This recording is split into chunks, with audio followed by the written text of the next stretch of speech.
Hello friends, আমি চলে এসেছি আমি কার্তিক আমার নতুন ইউটিউব চ্যানেল টু সাইড কিচেনে। আজকে আবার একটা নতুন রেসিপি নিয়ে আজকে রেসিপি হচ্ছে চকলেট বিস্কুট দিয়ে আইসক্রিম বানিয়ে দেখাবো।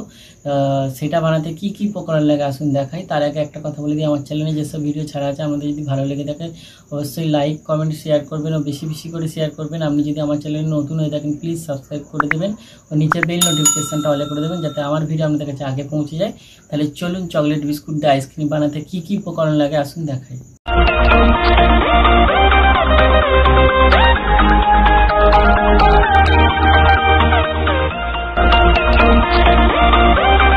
চলুন চকলেট বিস্কুট দিয়ে আইসক্রিম বানাতে কি কি উপকরণ লাগে দেখিয়ে দিই। তার আগে একটা কথা বলে দিই, ভিডিওটা প্রথম থেকে শেষ অবধি দেখার অনুরোধ রইল। তাহলে চলুন রেসিপিটা শুরু করি। এখানে 4টে আমি চকলেট বিস্কুটের প্যাকেট নিয়ে নিয়েছি, এখানে পরিমাণ মতো চিনি নিয়েছি আর আমল দুধকে গরম জলে গুলে নিয়েছি। তাহলে চলুন রেসিপিটা শুরু করি। বিস্কুটটা এভাবে ভেঙে নেবো, প্যাকেটের মধ্যে গুঁড়ো হয়ে যাবে। বিস্কুটগুলো গুঁড়ো করে নিয়েছি, এবার কেটে নেবো। দেখুন বিস্কুটটা গুঁড়ো করে নিয়েছি, আমি এর মধ্যে এবার চিনি আর লিকুইড দুধটা দিয়ে দেবো।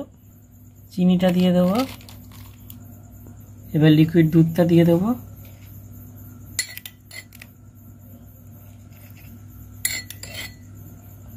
দিয়ে দিয়েছি, এবার কাঠিটা দিয়ে এইভাবে একটু গুলে নেবো, নিয়ে কাঠিটা এর মধ্যে রেখে দেবো। এইভাবে সবগুলো রেডি করে নেবো। দেখো আমি চকলেট বিস্কুট দিয়ে আইসক্রিমগুলো সবগুলো রেডি করে নিয়েছি। এটা ডিপ ফ্রিজের মধ্যে 5-6 ঘন্টার জন্য রেখে দেবো, তারপরে আপনাদের দেখাবো। চকলেট বিস্কুট দিয়ে আইসক্রিমটা 5-6 ঘন্টার জন্য ডিপ ফ্রিজে রেখেছিলাম, বসে গেছে। এটা আবার আপনাদের খুলে দেখাবো।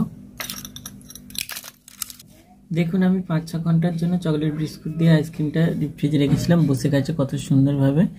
এই রেসিপিটা যদি আপনাদের ভালো লেগে থাকে অবশ্যই লাইক কমেন্ট শেয়ার করবেন ও বেশি বেশি করে শেয়ার করবেন, আর প্লিজ সাবস্ক্রাইব করে দেবেন, আমাদের পাশে থাকবেন। চলুন তাহলে দেখা হচ্ছে নেক্সট ভিডিওতে।